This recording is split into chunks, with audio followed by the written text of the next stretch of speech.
તાલુકા પંચાયત કચેરી ખાતે આ સૂચેલા તંત્રને જગાડવા માટે આવ્યા છીએ। બેફામ ભ્રષ્ટાચાર છે, લિમિટ બાળકો વહીવટી કોઈ પણ કામ કરવું હોય તો રૂપિયા વગર કાંઈ થતા નથી।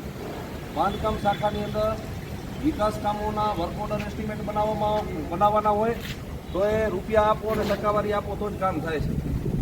એવી જ રીતે આવકના અને જાતિના દાખલાઓ માટે અસંખ્ય અરજદારો ધક્કા ખાય છે।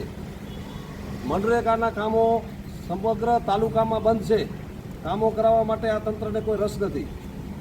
ત્યારબાદ સામાન્ય કોઈ પણ બાબત હોય તો વ્યવહાર વગર અને રૂપિયા વગર કોઈ કામો થતા નથી। એના માટે થઈ અને આજે તાલુકા પંચાયતમાં સમગ્ર કોંગ્રેસની ટીમ આવી છે। ત્યારબાદ મહત્ત્વનો અને ખાસ મુદ્દો, જે કામોની અંદર કોંગ્રેસ પ્રેરિત સરપંચો છે એને ગ્રાન્ટ દેવાની વાત આવે, તાલુકા આયોજન હોય, એક્ટિવિટી હોય કે તાલુકાના સ્વફંડોની હોય તો આ લોકો રીતસરની કિનાખોરી દાખવે છે કે ભાજપમાં હશો તો ગ્રાન્ટ મળશે અને કોંગ્રેસમાં હશો તો નહીં મળે। કેમ તમે તમારા ઘરેથી ગ્રાન્ટ આપો છો? હું આ તંત્રને વિનંતી કરું છું કે કોંગ્રેસના સરપંચોને ગ્રાન્ટ નહીં આપો તો કાયમ મંજીરા અમે વગાડશું અહીંયા આવીને। બેફામ ભ્રષ્ટાચાર છે એ બાબતે હું તમને કહું છું કે ભ્રષ્ટાચાર બંધ કરી નાખજો।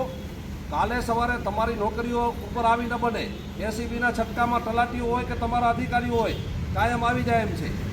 અહીંયાના હું ડીડીઓ બહુ સજ્જન વ્યક્તિ છે અને એના વિશે હું કાંઈ બોલવા નથી માગતો, પણ પહેલેથી તંત્ર જેટલો સડેલો છે કે એ લોકો પણ મજબૂર છે।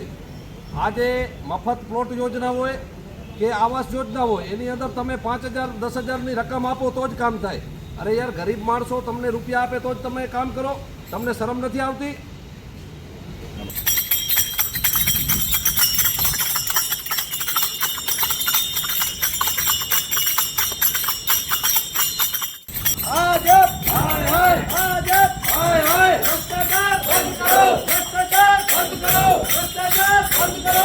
ભ્રષ્ટાચાર બંધ કરો।